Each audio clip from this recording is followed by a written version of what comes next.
Construction का instalment plan और जो लोग इंस्टॉलमेंट पे कोई प्लॉट वगैरह या अपार्टमेंट खरीदते हैं उनका डिफरेंट होता है। उसके अंदर आमतौर से समझने में कन्फ्यूजन हो जाती है। इंस्टॉलमेंट प्लान में हम सारा उनसे एडवांस लेते हैं, क्योंकि अक्सर ये क्वेश्चन आते हैं जी हमें ठेकेदार ने जो है 27 लाख रुपए ज्यादा लिया हुआ है, इसको हम कैसे मैनेज करते हैं, और उसके अंदर खास तौर से एक लेमैन को किस चीज़ का ख्याल रखना चाहिए। देखिए, जो घर की ग्रे स्ट्रक्चर की कंस्ट्रक्शन है उसमें तो जब आप किसी भी कंपनी के साथ कॉन्ट्रैक्ट करते हैं, कॉन्ट्रैक्ट का पार्ट होता है आपका पेमेंट प्लान।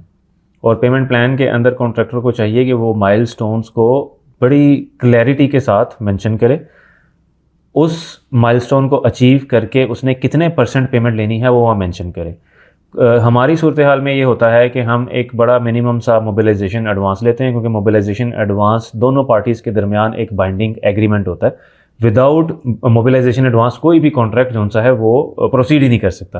तो एक बड़ी डिसेंट अमाउंट, बड़ी नॉर्मल अमाउंट जो सी है हम वो लेते हैं मोबिलाइजेशन एडवांस। अब वो जो उसका मोबिलाइजेशन एडवांस है वो उसी की साइट पे इनिशियल काम के ऊपर लग जाता है। हमारी जो अगली इंस्टॉलमेंट आती है वो आती है प्लिंथ लेवल के ऊपर, यानी जब हमारा डीपीसी डलता है या प्लिंथ के ऊपर हम पहुंचते हैं, तो उसने जितना मोबिलाइजेशन एडवांस दिया होता है उतना ही उसकी साइट के ऊपर लग चुका होता है। तो खुदा ना खास्ता फर्ज करोगे किसी क्लाइंट की कॉन्ट्रैक्टर के साथ नहीं बन रही, उसको पता है कि उसने जितने पैसे दिए थे वो उसके लग गए हैं, तो वहाँ पे वो अपना कॉन्ट्रैक्ट वाइंड अप कर सकते हैं इन केस अगर उन्होंने करना हो। इसके बाद फिर आपकी टाइमलाइंस चलती जाती हैं। आप वॉल्स कंप्लीट करते हैं उसके ऊपर पेमेंट लें, आप स्लैब्स डालते हैं उसके ऊपर पेमेंट लें, आप प्लस्तर करते हैं उसके ऊपर पेमेंट लें। तो ये एग्रीमेंट का पार्ट होना चाहिए वेल डिफाइंड पेमेंट प्लान।